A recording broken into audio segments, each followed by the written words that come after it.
Good morning everyone. আজকের দিনটা তোমাদের সঙ্গে শেয়ার করবো। আজকের দিনটা একটু ইমোশনাল হতে চলছে, কজ আজকে আমি একটা মানে ডিসিশন নিয়েছি আর কি, বিগত কয়েকদিন আগে।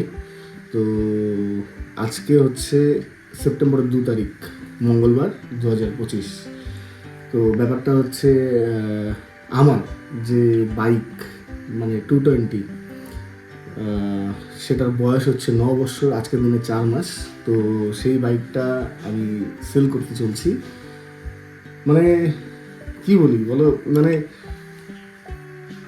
কিছু কিছু মানে সবারই প্রত্যেকেরই লাইফে প্রত্যেকটা জিনিস, কিছু কিছু জিনিস থাকে যেই জিনিসগুলো সবার খুব মানে মানে সবার সঙ্গে ইমোশনালি জড়িয়ে থাকে সেই জিনিসগুলো। সেরকমই আমারও বাইকটা আমার খুব ইমোশনের সাথে জড়িয়ে আছে। বিক্রি করতে চাইনি, কিন্তু আবার বিক্রি করতে হচ্ছে, কজ মানে বাইকটা বেশি চালানো হয় না। তো বেসিক্যালি বাইক গাড়ি এই সমস্ত জিনিস বেশি বসে থাকলে জিনিসটা অনেক রকম অনেক প্রবলেম হতে থাকে, যার জন্য বিক্রি করতে হচ্ছে। আর আমি আগামীতে এরকম একটা কোনো বাইক কিনবো যেটা আমি কন্টিনিউয়াস লোকালের জন্য চালাবো। বেসিক্যালি কী হয়েছে, আগে যখন আমার 4 হুইলার ছিল না, তখন আমি কাজ করবে আমার বাইকটা নিয়ে যেতাম, দূরে কোথাও যেতে হলে আমার বাইকটা নিয়ে যেতাম। কিন্তু এখন যেহেতু আমার 4 হুইলার আমার আছে, তো যার জন্য আমার এখন আর অন্য কোথাও মানে বাইরে কোথাও কাজে যেতে হলে আমি আমার 4 হুইলার নিয়েই যাই, বাইক নিয়ে যাই না। আর লোকালে ঘুরতে হলে আমাদের বাড়িতে 2টা স্কুটি, একটা মনীষার একটা আমার বাবার, তো 2টা স্কুটিতে লোকালে আমার হয়ে যায়।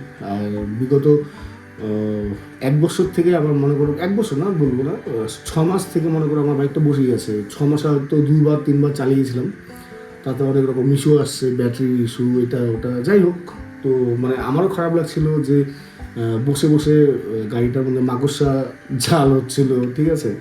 তারপরে যেহেতু আমার মানে আমাদের বাথরুমের সামনেই আমি বাইকটা রাখি, তো রেগুলারলি জল, বৃষ্টি, রোদ এইসব পাচ্ছে। মানে বেসিক্যালি ব্যাপারটা এরকম হচ্ছিল যে দাঁড়িয়ে দাঁড়িয়ে গাড়িটা নষ্ট হচ্ছিল। তো যার জন্য আমি যে ডিসিশন নিলাম যে এখন বাইকটা সেল করি, কজ পরবর্তীতে যখন আমি আবার সেল করতে যাব, গাড়িটা আরও যদি কোনো কিছু বেশি খারাপ কিছু হয়, তখন হয়তো আমি কোনো ভালো কাস্টমারও পাবো না, বা যে নিবেশ তার অনেক খরচা হবে। তো যার জন্য অনেক কিছু চিন্তা ভাবনা করার পরে বাইকটা সেল করতে হচ্ছে। তবে সত্যি বলতে বাইকটার সঙ্গে মানে 9 বছর 4 মাস, মানে 9 বছরে আমার প্রচুর মেমোরিজ এটার সঙ্গে আছে। বিকজ আমি আমার সাথে যখন রিলেশনশিপে ছিলাম, তো এই বাইকেই ঘুরেছি, বাইরে কোথাও পাহাড়ে গেলে এই বাইক নিয়ে গেছি, আমি নিজে কোথাও বন্ধুদের সঙ্গে ঘুরতে গেলে এই বাইক নিয়ে গেছি। না জানি কত রকম কত মানে বিপদ দরকার, সব কিছুতে এই বাইকটা আমাকে হেল্প করেছে।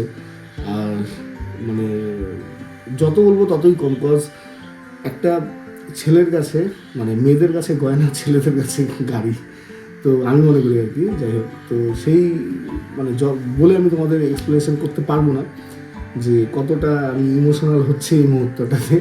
কজ মানে থাকে একটা অ্যাটাচমেন্ট, আর থাকবেও। আমি যার কাছেই বাইকটা বিক্রি করছি, সে আমাদের বাড়ির মানে আমাদের পাড়ার পেছন পাড়াতেই আমি বাইকটা বিক্রি করছি। মন চাইলে আমি দেখতে পারবো সেটা না, কিন্তু তাও একটা ব্যাপার থাকে। আর সবচেয়ে বড় কথা হচ্ছে শ্রী যখন হলো মানে গত নভেম্বরে, তখন ওই বাইকটা আমাকে অনেক হেল্প করেছে। মানে এই বাইকেই যাওয়া আসা, মানে ছোটোর থেকে ছোট মানে স্মৃতি আমার এই বাইকটাতে আছে। তো যাই হোক, একটা টাইম থাকে।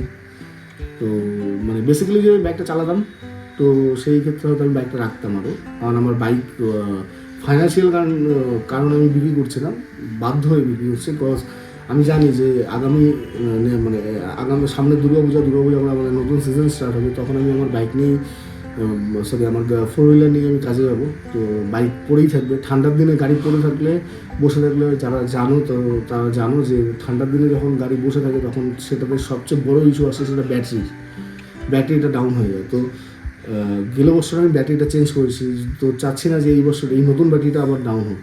তো অনেক কারণ আছে, অনেক রিজন আছে যে যার জন্য আমার বাইকটা সেল করতে হচ্ছে। তো যাই হোক, এখন বাজছে 11টা 15।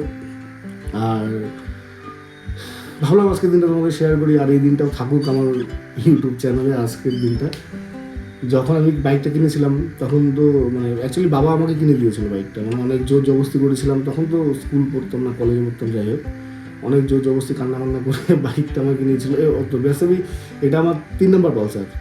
মানে প্রথমে আমার 150 একটা ছিল পুরানো মডেলের, তারপরে 150 কিনি নতুন শেপের ব্লু কালার, আর এটা 220 ওই ব্লু কালার করে এই পালসারটা কিনি 220। তো পালসারের কেসে এটা আমার 3 নম্বর পালসার। তো যাই হোক, চলো আজকে যাকে বিক্রি করছি, যার কাছে বিক্রি হচ্ছে তাকেও তোমাদের দেখাবো। ওনারশিপটাও চেঞ্জ করতে যেতে হবে কোচবিহার আরটিও।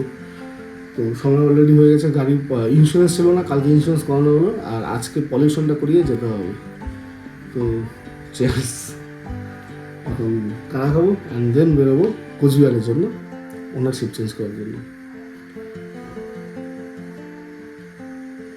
ইমোশনাল হচ্ছে একটু, মানে পছন্দের জিনিস দূরে সরলে যে ব্যাপারটা থাকে, একটু ইমোশনাল হচ্ছি।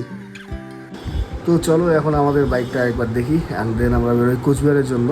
তো রাহুল নিয়ে গিয়েছিলো বাইকটা পলিউশন করাতে, তো পলিউশন করিয়ে নিয়ে আসলো। এখন যাই বাইকটা একবার তোমাদের দেখাই অ্যান্ড দেন বেরোই আমরা কোচবিহারের জন্য ওনারশিপ চেঞ্জে। আর আমি যার কাছে বাইকটা বিক্রি করেছি সেও চলে আসছে, আর 5 মিনিটের মধ্যে বাড়ি থেকে বেরোবো।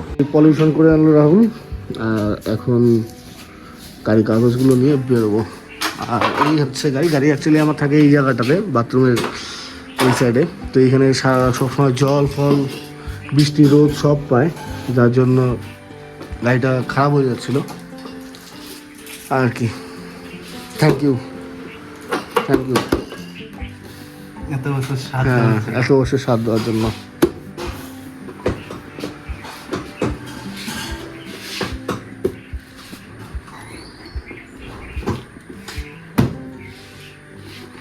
কম অত্যাচার কিন্তু হয় নাই, কম অত্যাচার কিন্তু হয় নাই। সো এখন হচ্ছে সময় 12:40, আর আমরা বেরিয়ে পড়লাম কোচবিহারের জন্য। আমি রাহুল আর ভাই, যে ভাইটা আমাদের গাড়ি নিচ্ছে আজকে, মানে বাইকটা, ভাইয়ের নাম হচ্ছে প্রতীক। তো যাই হোক, একটু লেট হলো কিছু কিছু কারণে। তো অলমোস্ট 30 মিনিটসের মধ্যে আমরা কোচবিহারে পৌঁছে যাবো। আর এখন আছি আমরা তুফানগঞ্জ টু কোচবিহারের যে বাইপাস রাস্তাটা, টোল বাঁচানোর রাস্তা, নাতি বাংলা কথায়, সেই টোল বাঁচানোর রাস্তায়। আর উইদিন 2 মিনিটসের মধ্যে আমরা হাইওয়েতে উঠবো। চলো এখন যাই কোচবিহার আরটিও। লাস্ট টাইম গিয়েছিলাম ট্রায়াল দিতে লাইসেন্সের জন্য, তো আবার আজকে যাচ্ছি গাড়ির ওনারশিপ চেঞ্জ করার জন্য।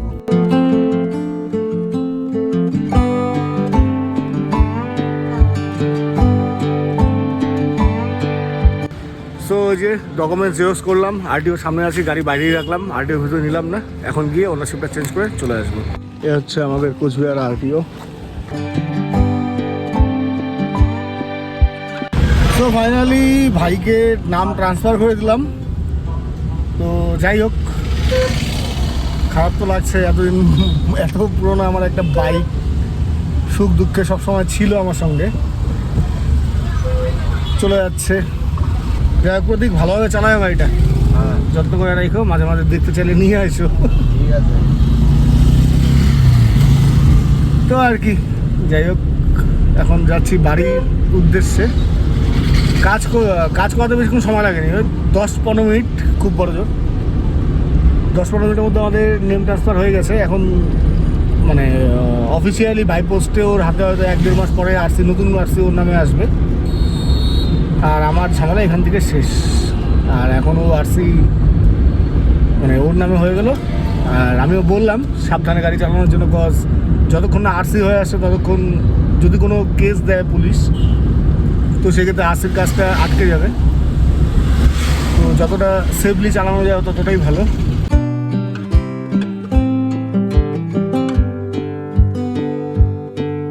সো বাড়িতে আসলাম, আর ভাইকে এখন গাড়ির চাবি হ্যান্ড ওভার করবো। আর এই যে ভাই গাড়ি নিয়ে বেরোচ্ছে। সাবধানে চালাবে ভাই গাড়ি, সেফ ড্রাইভ সেভ লাইফ।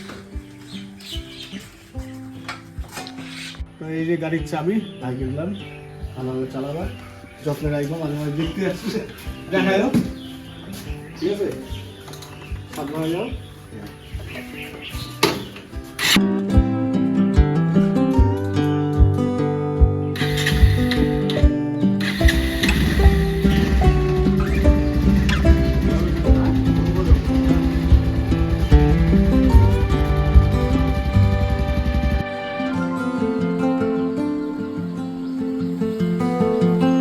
নিয়ে একটা ছবি উঠি, বুঝছো বুঝছো?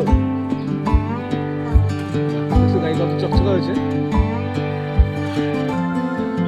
বাবা এই যে গাড়িটা 9 বছর থেকে আমি চালাচ্ছি, আজকে এই আঙ্কেলটাকে দিয়ে দিলাম, গাড়িটা বিক্রি করে দিলাম, বুঝছো? আর তোমাকে নিয়ে একটা ছবি উঠবো এই গাড়িতে। তুমি চালাবা চালাবা? এবার বাবা যখন নতুন গাড়ি কিনবো এটা চালাবা। আঙ্কেলটা নিয়ে গেলো।